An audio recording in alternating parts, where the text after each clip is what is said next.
میں کیا، میری حیثیت کیا، میری بساط کیا کہ میں رحمت للعالمین کے بارے میں بیان کروں۔ وقت کم ہے، مغرب کا وقت ہونے جا رہا ہے۔ بس یہی کہوں گا کہ آپ نے برسوں سے اکبر اویسی کو سنا۔ اللہ کا فضل کرم، نبی کریم صلی اللہ علیہ وسلم کا صدقہ، اولیاء اللہ کی دعائیں، آپ تمام کی دعائیں کہ آپ نے آج اکبر الدین اویسی کو بچوں کو مخاطب کرتے ہوئے سنا۔ اہمیت میرے خطاب کی نہیں، اہمیت ان نونہالوں کے حوصلوں کو بلند کرنے کی ضروری تھی، اس لیے ہم نے ان کو بھرپور موقع دیا۔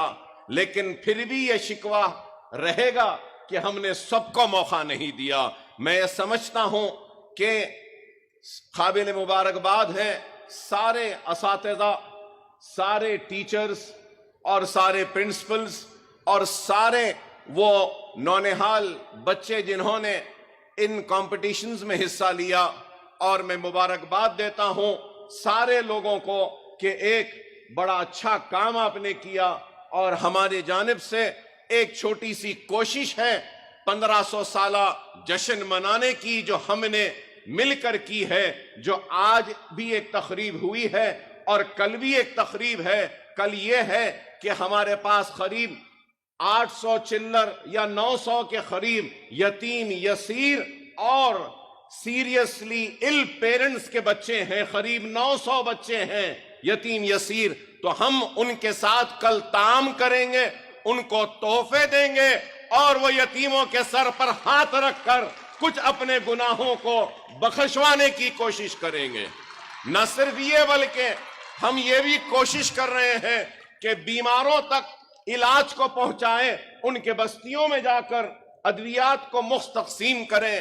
ہم یہ پیغام دینا چاہتے ہیں کہ ہم رحمت للعالمین کا جشن اس طریقے سے مناتے ہیں، اور دنیا سے بھی یہی کریں گے، کہیں گے کہ آپ کو جشن منانا ہے تو یتیموں کے سر پر ہاتھ رکھ کر کرو، ضرورت مندوں کی مدد کر کے جشن مناؤ، بیماروں کے علاج کروا کے جشن مناؤ، اور ایسے نونہالوں کو رحمت للعالمین کے بارے میں بیان کرنے کے موقع عطا کر کے بناؤ۔ الحمدللہ، اللہ کا فضل کرم، نبی کریم صلی اللہ علیہ وسلم کا صدقہ، اولیاء اللہ کی دعائیں کہ اللہ ہم گنہگاروں سے کام لے رہا ہے۔ ہماری حیثیت نہیں، ہماری بساط نہیں کہ ہم کچھ کر سکیں، لیکن میں کہوں گا کہ اللہ نے مجھے بہترین ٹیم سے نوازا ہے۔ ڈائریکٹر صاحبان کا شکریہ، اور اساتذہ کا شکریہ، پرنسپلز کا شکریہ۔ میں یہی کہوں گا کہ یہ کام جو ہم کر رہے ہیں، فرد واحد سے قوموں میں انقلابات نہیں آ سکتے جب تک کہ سارے لوگ مل کر کوشش نہ کریں، اور آج ہم اور آپ مل کر ایک کوشش کر رہے ہیں۔ شاید ہم نہ رہیں لیکن یہ عمارتیں تا قیامت تک کھڑی رہیں گی، اور آقا محمد مصطفیٰ صلی اللہ علیہ وسلم کے امتیوں کو علم کی دولت سے نوازتے رہیں گے، اور اندھیروں میں ایک نئے اجالوں کو لے کر آئیں گے۔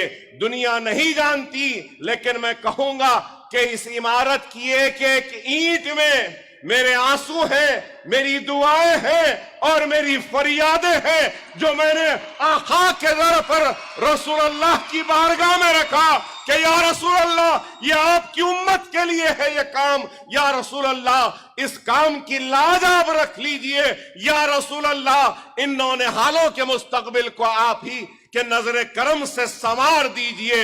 اور مجھے یقین ہے کہ رسول اللہ کی نظر کرم ان اداروں پر ہے، ان اداروں میں پڑھانے والے مدرسوں پر ہے، ان کے پرنسپلز پر ہے، ڈائریکٹرز پر ہے۔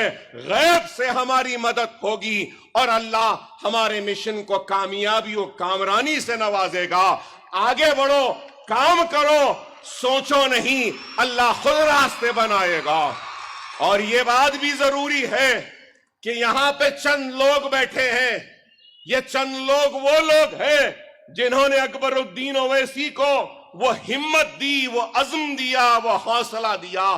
یہ مجلس اتحاد المسلمین کے قدیم کارکن ہیں جن کی وجہ سے آج اکبر الدین اویسی یہاں پر کھڑے ہو کر نہ صرف آپ سے مخاطب کر سکا، ان کی محنت، ان کی جدوجہد، ان کی قربانیاں، ان کی ایثار کی وجہ سے، چندرائن گٹے کی عوام کی محبت و دعاؤں کی وجہ سے آج یہ بلند عمارتیں کھڑی ہیں۔ میں ان کے احسان کو، میری عوام کی دعا اور ان کی خدمات کو بھلا نہیں سکتا۔